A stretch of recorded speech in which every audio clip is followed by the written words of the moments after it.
Et nous sommes de retour au plateau pour la suite de cette émission. Nous abordons notre deuxième sujet. Nous prenons la direction du Rwanda. Et pour parler des expulsions de migrants, Londres se dit déterminé à appliquer son projet. Le Premier ministre britannique Rishi Sunak a assuré ce lundi que tout était prêt pour expulser des demandeurs d'asile vers le Rwanda, quoi qu'il arrive, une fois que le projet de loi sera donc voté au Parlement. Le Rwanda attend donc de recevoir des migrants, des demandeurs d'asile pour le Royaume-Uni et qui finalement ne seront pas retenus au Royaume-Uni mais expulsés vers le Rwanda. C'est un accord qui date depuis 2022 entre les deux pays qui a connu plusieurs péripéties. Mais finalement, le Premier ministre britannique est déterminé à faire valoir son projet.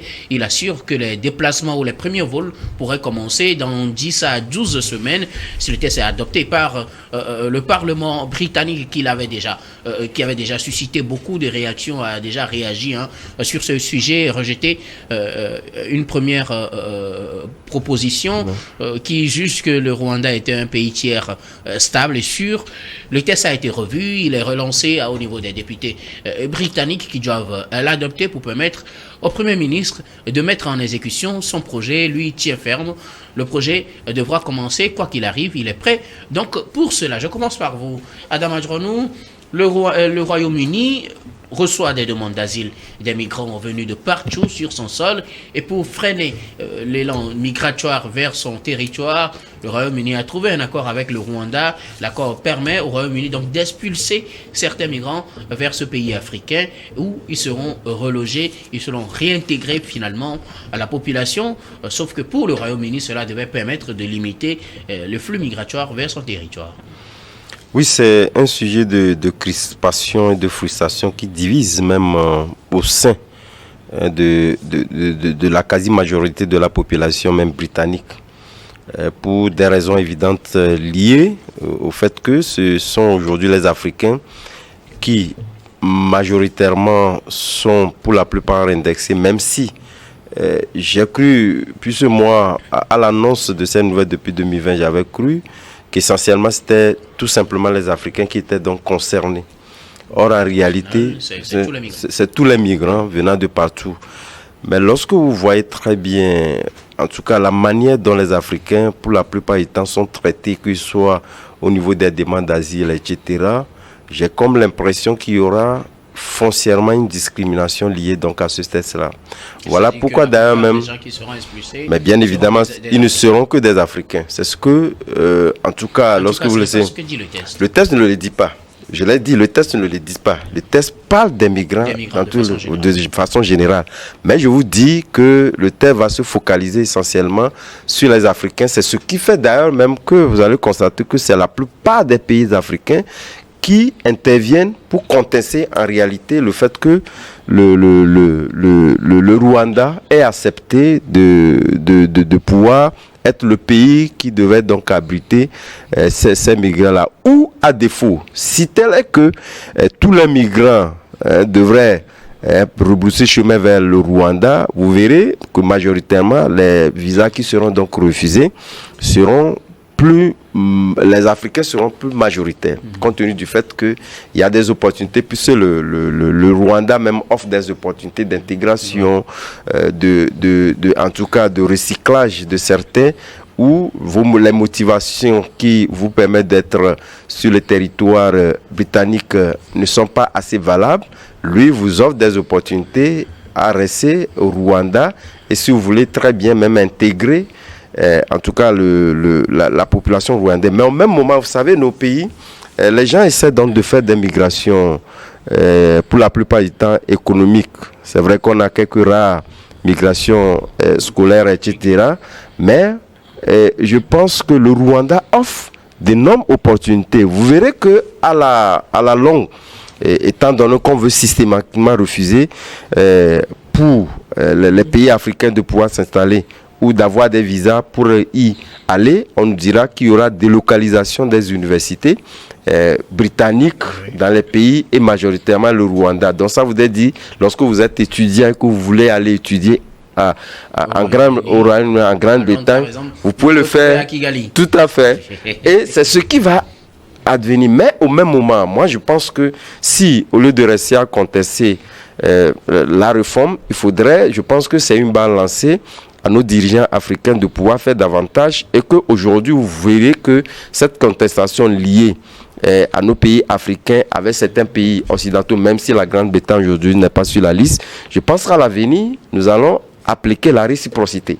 À partir du moment où nous allons investir, ils en ont déjà, mais au même moment, je pense que ça va amener certains pays à être beaucoup plus regardants. Et ça a commencé avec d'autres pays. Nous n'allons pas revenir sur le cas du Mali, du Niger, etc., mais également d'autres pays qui sont aujourd'hui déterminés à pouvoir appliquer la réciprocité liée, en tout cas aux demandeurs d'asile, que ce soit Grande-Bretagne ou des États-Unis, etc. Et donc, je pense que c'est ce qui va amener la Grande-Bretagne à revoir sa complicité, tel qu'il va focaliser l'attention sur les pays africains. C'est ce que je crains, c'est ce que je suis en train de voir arriver. Alors, est-ce que cette mesure prise par le Premier ministre britannique ne permet pas, quelque part, de résoudre une partie du problème migratoire? Non, bien évidemment, à leur niveau. Mais au même moment, je vous donne l'exemple qu'après la sortie de la crise de Covid-19, vous avez vu, au regard du fait que les besoins en termes, certains secteurs étaient donc primordiaux pour la Grande-Bretagne, on a suspendu ou on a offert aux migrants qui souhaiteraient venir travailler dans ce secteur-là, de pouvoir donc arriver sur le top britannique. Mais au même moment, lorsque vous-même vous les préparez pas pouvoir les employer, c'est pourquoi je dis, il faudrait que nos pays, nos États également, lorsque ces situations vont advenir, qu'ils puissent prendre des mesures à corser, en tout cas, les alternatives pour permettre donc au pays de pouvoir rejoindre. C'est pas lorsque vous êtes dans le besoin qu'il faudrait fondamentalement vouloir que nos migrants arrivent chez vous, mais il faudrait quand même qu'on puisse. C'est comme si, je pense qu'aujourd'hui, on a comme l'impression les lois liées, en tout cas aux relations entre les pays, n'existent plus. À partir du moment où nous parlons des intérêts des grandes puissances, il faudrait quand même que nous également nous parlons de nos intérêts en faisant en sorte que cette réciprocité arrive. Mais malheureusement, c'est un de nos pays frères qui tend la main à pouvoir donc abriter ces migrants-là, et c'est dommage. En tout cas, le Rwanda, lui, est partant depuis. Le problème ne se trouvait qu'au niveau du Rwanda, plutôt au niveau de la Grande-Bretagne. Alors, Gabin Adjaro, le Premier ministre britannique l'assure, cela adviendra quoi qu'il arrive, et les premiers vols devraient commencer dans 10 à 12 semaines pour renvoyer des migrants illégalement arrivés sur le sol britannique en direction du Rwanda. Et le Rwanda est partant depuis. Oui, le Rwanda est partant depuis. Le Rwanda de Paul Kagame est partant depuis pour abriter ces réfugiés illégaux là sur le sol britannique. Sauf que je me rappelle en novembre 2023, il y avait eu une décision de la Cour suprême britannique qui avait jugé illégal cette décision d'expulser les ressortissants.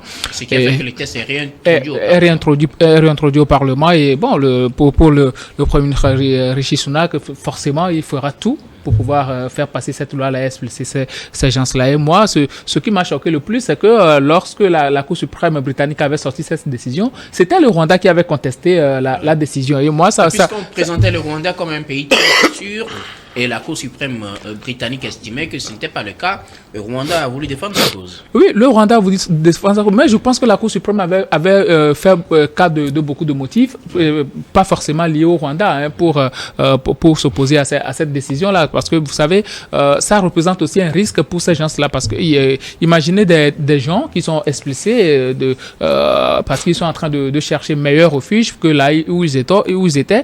Et maintenant, les expulsent vers le Rwanda où ils devaient recommencer toute une vie. Et alors que il n'y a pas de meilleure garantie là-bas aussi. Et arrivé au Rwanda, il se pourrait aussi que ces personnes-là soient expulsées vers leur pays d'origine, là où ils fouillaient. Peut-être que les persécutions, les poursuites et autres. Cette garantie que cela n'arriverait pas. Non, ce sont des garanties. Dieu seul sait ce que le Rwanda va recevoir dans cette histoire, la raison pour laquelle Paul Kagame est en train de s'acharner pour pouvoir accueillir ces gens. Sinon, on n'accueille pas des gens comme ça, pour pouvoir les nourrir, les rendre gras et tout, mais sans rien recevoir. C'est parce qu'il a un intérêt là-dessus. Oui. Mais par après, quelle est la sécurité de ces gens-là? C'est parce que la Cour suprême britannique a bien examiné la situation et a bien vu que véritablement, ces gens-là, arrivés sur le sol rwandais, ils ne se seraient pas en véritable sécurité, raison pour laquelle ils se sont opposés à cette décision. Maintenant, il y a aussi des rapports entre les pays. Les relations entre les pays, ça va créer une certaine tension. Notons qu'il y a d'autres nationalités, à part les Africains, il y a d'autres nationalités qui sont en Grande-Bretagne actuellement et qui aussi sont dans cette vague d'expulsion vers le Rwanda là. Mais imaginons qu'un Sud-Africain ou bien un Sud-Américain se retrouve au Rwanda, comment il va faire pour pouvoir retrouver pour son intégration, pour pouvoir retrouver son train de vie et tout? Ça va être compliqué. Et personne ne sait ce que fera le Rwanda dans 5 ans, dans 10 ans, avec ces expulsés-là qui viendront habiter au Rwanda. Alors que le Rwanda même n'offre pas assez de garanties, premièrement, pour ses propres citoyens, parce que sûrement il y a des chômeurs aussi au Rwanda. Et si quelqu'un quitte son pays pour aller ailleurs, c'est pour chercher une meilleure vie. Je ne suis pas sûr que tous ces gens-là qui seront expulsés de l'Angleterre vont retrouver une meilleure vie au Rwanda. La meilleure des choses aujourd'hui, c'est que le Rwanda est en train de chercher son intérêt et veut réellement montrer que on est accueillant, on peut accueillir d'autres choses, d'autres personnes, mais derrière, il y a réellement des intérêts. Et il ne faut pas courir derrière les intérêts pour mettre la vie des gens en danger. C'est ce que moi je suis en train de constater dans ce cas-là. Il faut faire très très très attention. Je pense que la Cour suprême britannique avait pris la meilleure décision, mais le Premier ministre est têtu dans sa démarche, notant que c'est un conservateur et ce sont des gens comme Donald Trump qui jouent son avenir politique. C'est le genre de Trump qui se disent la Grande-Bretagne d'abord ou bien les États-Unis d'abord. Donc ils sont dans cette logique-là. Le plus important est que ceux-là puissent trouver bon refuge quelque part. Merci beaucoup à vous, Gabin.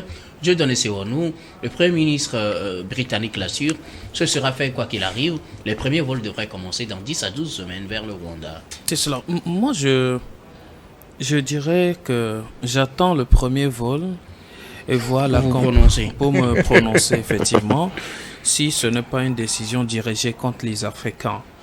J'attends voir un Américain dans le premier vol.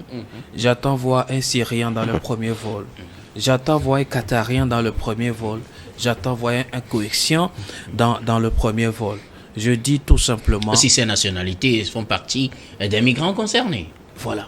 Quand on parle de migrants ou alors de migration clandestine, le projecteur s'est tourné vers qui? L'Afrique. Vers certains pays d'Europe aussi qui sont en guerre. Bon, certains pays qui sont en guerre, comme vous le dites. Je ne trouve pas... Et je pense que... Mais essentiellement des pays africains. C'est des pays africains qui sont beaucoup plus dans les viseurs de cette décision-là. On veut assainir son territoire, on veut se séparer de ceux-là qui viennent pour chercher leur gagne-pain. Qui sont ceux-là qui partent beaucoup plus? Ce sont les Africains. Et qui sont ceux-là qui encouragent les départs? Ce sont les Africains eux-mêmes et qui encouragent les départs à travers des mauvaises manières de gouverner, des mauvaises gestions. Et puis les Africains, perpétuellement, ils partent malgré qu'ils meurent sur la mer, malgré qu'ils meurent dans le désert. La poursuite, le départ est toujours continuel. Maintenant que la Grande-Bretagne décide renvoyer ceux qu'il appelle des clandestins sur son sol, elle trouvera qui? C'est bien les Africains. Maintenant qu'ils reviennent en Afrique ou au Rwanda. Alors, pourquoi le Rwanda? Bon, je me dis, ce sera le moindre mal pour ceux-là qui ont fui la misère pour aller se chercher et qu'on les renvoie en Rwanda. Dans un premier temps, ils vont trouver certaines mesures atténuantes, mais la suite ne serait pas toujours ce que on va vouloir. Il y aura des migrants qui vont finalement dire, mais merde, je suis déjà en Afrique. Mieux vaut pour moi de retourner dans mon pays parce que là, la situation ici, ce n'est pas ce à quoi je m'attendais. Alors, on ne peut pas vouloir vivre en Grande-Bretagne et qu'on me dise je vais vivre les mêmes conditions en Afrique et notamment en Rwanda. Un Congolais, par exemple, qui a quitté clandestinement le Congo voilà, et qu'on le ramène au Rwanda. Écoutez, donc, et comprenez la relation aujourd'hui entre le Congo et le Rwanda. Et qu'on me dise, voilà, tu es revenu de la Grande-Bretagne, mais tu vas passer ton séjour désormais, on va t'intégrer. Ce n'est pas évident. C'est des histoires. Mais moi, j'attends, dans 5 ans, la suite de ce projet. qu'est-ce que ce projet va devenir à la fin? Et qu'est-ce qu'on vise effectivement? Je pense que le Rwanda est en train de mener une politique de, comment dirais-je, d'hospitalité, mais une politique qui donne chapeau aux yeux de la Grande-Bretagne, expérimenter quelque chose, parce que la Grande-Bretagne cherche un terrain en fait pour reloger ceux qui sont des indésirables chez lui, et donc c'est le Rwanda qui s'est dit, mais j'ai encore mon territoire, je peux céder une partie de mon espace pour ce projet. Donc c'est un projet qui est en train d'être mené, attendant de voir ce que ce projet va donner dans 5 ans, dans 10 ans. Mais pour l'heure, c'est les Africains qui seront dans le viseur de cette... Est-ce que ce n'est pas une conclusion trop hâtive? Trop hâtive, mais c'est une analyse, c'est ma vision de voir les choses. Je venais de vous décrire qui sont ceux-là qui partent beaucoup plus. Ce sont des Africains. Vous avez parlé des Européens, des zones chaudes, et vous avez évoqué des raisons de guerre. Mais la plupart dans des États africains, c'est la malgouvernance qui renvoie les gens. C'est la malnutrition qui renvoie les gens. C'est la pauvreté qui renvoie les gens. Les persécutions politiques. Et c'est les persécutions politiques qui renvoient les gens. Alors, ces gens-là, vous les trouvez où? Ils sont là. Mais quand on veut les racler, on les ramène rapidement. Donc, je ne trouve pas, comment dirais-je, un Américain bazardé dans un État à Grande-Bretagne et qu'on le ramène en Afrique. Non. Et l'État américain ne va pas accepter ça, du moins. Donc, ceux qui connaissent la valeur humaine n'accepteront jamais que leurs ressortissants soient mis dans un environ comme ça, comme des bêtes, et puis reversés quelque part sur un territoire. Et insérer, on parle d'insertion. Comment vous pouvez insérer quelqu'un avec quel train de vie encore au Rwanda? On va améliorer leur niveau de vie. Non, soyons sérieux, soyons sérieux. On va présenter à partir de cet accord un nouveau visage. Non, soyons sérieux. Le Rwanda est en train d'expérimenter un projet propre à lui. Attendons de voir jusqu'où le projet va arriver. Alors, est-ce que ce n'est pas une manière pour le Royaume-Uni ou la Grande-Bretagne aujourd'hui de faire face quand même à ce flux migratoire qui devient de plus en plus conséquent sur son territoire? Oui, la Grande-Bretagne est en train de gérer son problème. C'est de se défaire de ces migrants-là qui occupent illégalement son territoire. Lui, il est en train de se débarrasser de ces migrants-là. Maintenant, qui veut les prendre? C'est le Rwanda qui dit qu'il peut prendre. Alors, on leur donne ça. Alors, le problème aujourd'hui, toute l'Europe veut se mettre d'accord sur des mesures à prendre pour stopper l'immigration. Si ce n'est pas pour couler les bateaux en mer, on me dira, est-ce que je l'ai vu? Oui. Des fois, des trucs s'organisent pour faire perdre la vie aux migrants sur la mer, dans le désert. Alors, ils comprennent que... Des embarcations pneumatiques bizarre, qui ne tiennent pas face à la mer. Et on assiste à des crevaisons et on ne veut même pas aussi sauver, parce que quand on les sauve, ils vont venir où à la fin? Alors, malgré tout ça là, malgré toutes ces conditions, l'Africain ou alors les migrants continuent toujours par venir, vaille que vaille. Alors, qu'est-ce qu'il y a lieu de faire? On les ramasse, on les met quelque part pour que la Grande-Bretagne puisse continuer sa vie. Donc, c'est une façon de gérer, ces flux migratoires. Maintenant, quelle est, notre façon en Afrique de gérer ou alors d'empêcher ce mode de vie qui n'honore pas l'être humain? C'est ça la grande question. Voilà, justement. C'est ça la grande question. Alors, Adam Ajronou, je reviens à vous. Il y a de cela quelques jours, ou bien plutôt, disons, tout ce mois, avec 100 jours, le Rwanda célèbre le 30e anniversaire de ce triste événement. Je veux parler du génocide des Tutsis qui a eu lieu en 1994. Un malheureux événement qui s'est produit au Rwanda depuis, depuis un moment. C'est le président Kagame qui est là. Il brigue un 4e mandat à la tête de ce pays. Est-ce que dans ce contexte, les conditions sont réunies pour que ces migrants, une fois débarqués sur le sol rwandais, puissent être en sécurité? Est-ce qu'on n'est pas en train de créer une autre situation qui pourrait peut-être déboucher sur un événement malheureux, même si on ne souhaite pas que le génocide refasse surface après? Non, de toute évidence, l'on ne va pas le souhaiter, mais vous savez, lorsqu'on prend les pays où les droits humains et les libertés individuelles sont menacées, je pense que le Rwanda est l'un des pays qui revient d'une manière récurrente sur cette question-là, liée au fait que, en tout cas, les éléments élémentaires liés à la démocratie sont bien menacé au Rwanda. Je n'apprends rien à qui que ce soit. Mais au même moment, moi, je pense qu'au-delà de toutes ces considérations, il faudrait mettre à l'idée que, d'abord, en tout cas, l'acceptation de cet accord-là, de mon point de vue, est assez réducteur. Puisque aujourd'hui, nos pays africains, pris dans leur globalité, et le Rwanda ne fait pas exception, nous avons nos propres problèmes. Et nos propres problèmes qui dépassent de loin ces problèmes qui sont évoqués, où la Grande-Bretagne essaie de trouver des solutions au Rwanda.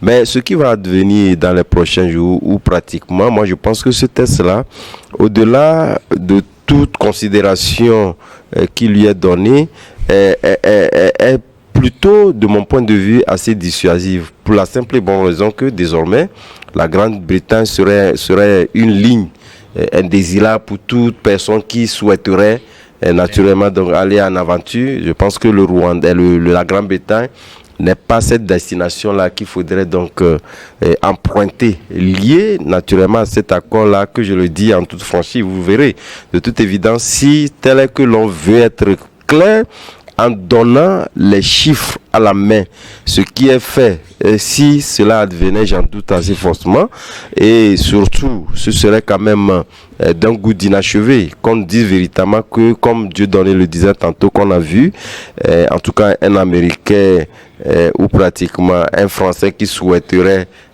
aller en Grande-Bretagne se retourner pour arriver donc au Rwanda, j'en doute très fort, et donc je pense que ce sont des accords tacites qui ont été signés où il y a fondamentalement des non-dits qui ne nous ont pas été exposés, et pour voiler ces non-dits-là, on essaie d'englober tout le monde, mais on sait pertinemment que ce sont les Africains qui sont visés, mais à la longue, nous savons véritablement que ce serait une destination, en tout cas, qu'il ne faudra pas emprunter, et donc c'est une décision assez dissuasive de mon point de vue. Alors, le contexte rwandais permet-il quand même de recevoir des gens, même si c'est de toutes les nationalités? De toutes les façons, vous savez, lorsqu'on parle de ces droits humains concernent majoritairement les Rwandais. Lorsque vous êtes un immigré sur le territoire rwandais, vous avez vos principes propres à vous. Lorsque vous les respectez, il n'y a pas de problème. Et je pense qu'en matière de développement également, c'est un pays qui fait office de modèle en Afrique. Il a des opportunités. Et je pense que ces opportunités, quoi qu'on dise, ne nous voilons pas la face. Le Rwanda est à un niveau que bon nombre de pays africains n'ont pas. Et peut offrir des opportunités à ces migrants-là, surtout africains, qui désireraient aller chercher mieux ailleurs, peut également le trouver au Rwanda. Autant directement aller au Rwanda si on veut choisir la voie de l'immigration, je pense, Gavin. Ne pas être obligé de passer par le Royaume-Uni, le Rwanda. Oui, bon, ce serait une bonne idée hein, si tant qu'on a le moyen d'aller investir au Rwanda, parce que là, quitter son pays à ce niveau et puis aller chercher une vie au Rwanda, ça va être compliqué. Hein. Le Rwanda aujourd'hui est dans une logique de chercheur, d'investisseur, quelqu'un qui puisse apporter quelque chose, pas quelqu'un qui va donner du lait à boire à un autre. Mais ce que la Grande-Bretagne est en train de faire, ça va constituer un précédent dangereux pour tous les pays européens. Hein. L'ONU l'avait déjà dénoncé que c'est une très mauvaise loi. Si cela passe, alors beaucoup de pays vont peut-être emprunter cette voie-là. Ce n'est pas la meilleure des voies. Aujourd'hui, le Rwanda a toujours passé à son intérêt. D'autant plus qu'ils disent que non, c'est un pôle où il faut venir visiter, nous sommes le meilleur et tout. Donc du coup, ils sont aussi meilleurs dans le Commonwealth. Donc ce sont des gens qui veulent se montrer à tout bout de champ et se faire voir un peu partout, gagner un peu d'argent, peu importe le lieu où ça se trouve. Maintenant, quand on parle d'Africains, c'est vrai, ce sera beau, c'est la cible, hein, ce sont les Africains. Et ça, nous ne voilons pas la face. La cible, ce sont les Africains. Maintenant, dans tout ça, que disent les autres dirigeants africains? Parce que la moindre des choses, c'est de recenser quand même ceux-là qui sont là-bas de manière illégale dans la plupart des pays africains, pour qu'on sache que réellement, j'ai mes enfants ici, j'ai mes fils ici, alors il faut que je prenne des mesures pour pouvoir les sécuriser, pour pouvoir les aider aussi à mieux s'installer. Mais vous allez voir, les présidents africains ne vont rien dire, d'autres même vont nier carrément qu'il y a des ressortissants de leur pays là-bas. Et puis bon, quand ils vont venir au Rwanda et puis ils vont commencer par avoir des problèmes. C'est là vous allez voir que bon, certains vont crier à haut sur le Rwanda disant que non, ils sont en train de maltraiter les gens, alors que ils pouvaient prendre des mesures en amont. Je peux accuser le Rwanda quant à sa manière de faire, de précipiter les choses, de vouloir coûte que coûte accueillir les gens, alors que même les Britanniques eux-mêmes ne veulent pas.